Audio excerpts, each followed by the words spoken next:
My name is Alexander Kim.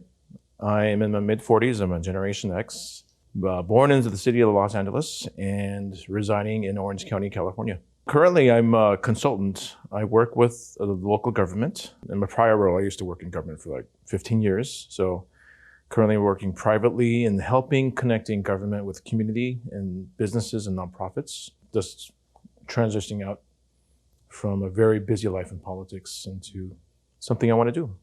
Well, it started when I was in college. It was the date of, many Korean Americans remember it as Saigu, or the April 1992 LA riots. It really affected me so deeply to see my friends' parents' buildings being burned down and how Korean Americans were portrayed on TV because they were just defending themselves.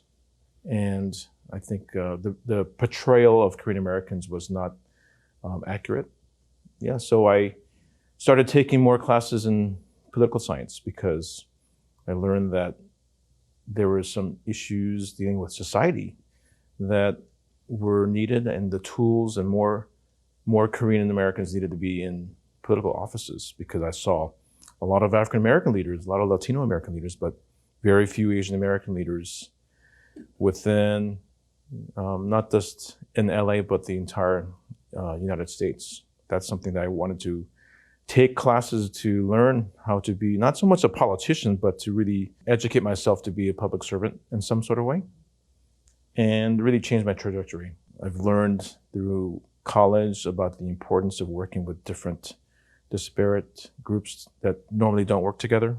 And working in politics, I've learned just that because of that education at UC Irvine. I got to actually apply those concepts of working with different groups that we'd not normally meet together. African Americans, Latinos, Asian Americans, Jewish Americans.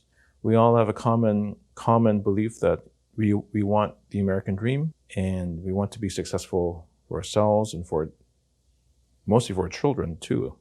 So they could grow up in a society that their parents didn't have to deal with as much. My very first job was working for the city of Los Angeles mayor's office.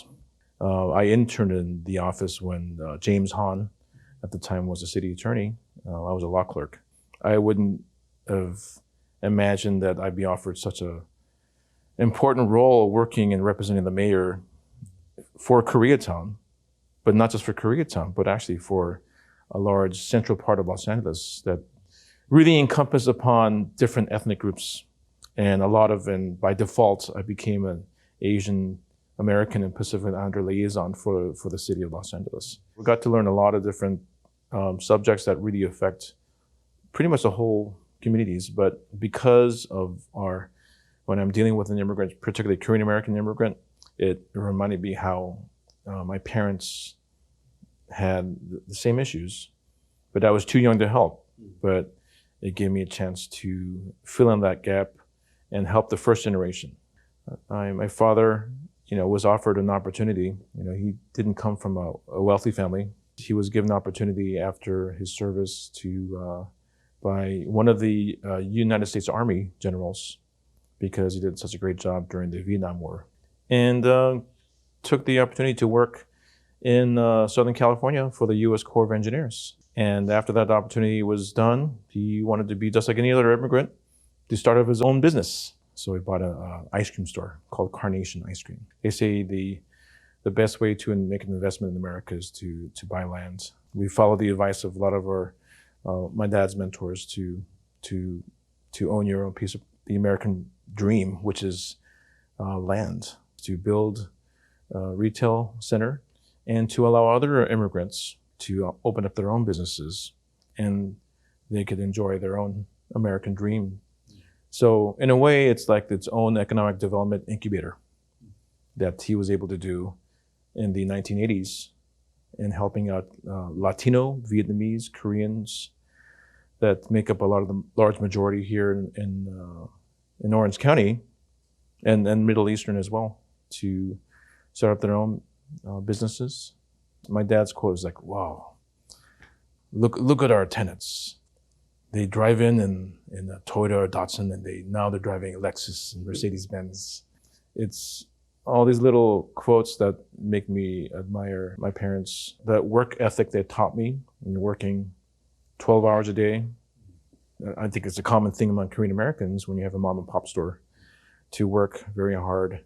And it's something that I'm glad I went through it, because in the life of politics, working for the mayor, it was often I'm working 100+ hours a week, every night, every weekend. And those are the sacrifices as a public servant. Being American means to give back to those around you, not just yourself. And connecting with the different ethnic groups really taught me about how Koreans could learn from one another. And Koreans are very known to be very isolated. And I know that's historical or cultural, because the country has always been attacked with the outside countries. It's a historical PTSD that we have that prevents us from interacting with other cultures as much compared to other Asian Americans. And this is all based on data. Out of all the Asian Americans, Korean Americans are the least to integrate because of that strong culture, the fierce Korean pride. We call it K-pride.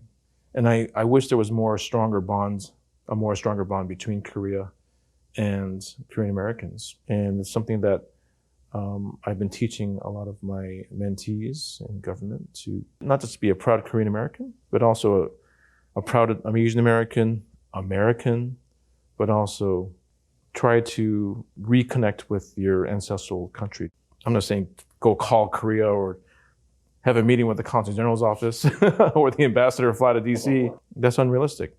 I think it's more of, why don't you get connected to your local Korean American nonprofit? Maybe that's a chance to, as a basic first step, to reconnect, because it will benefit you, not just from maybe a financial way, but also maybe in a very psychological way, a spiritual way, that you get reconnected to the country through the diaspora.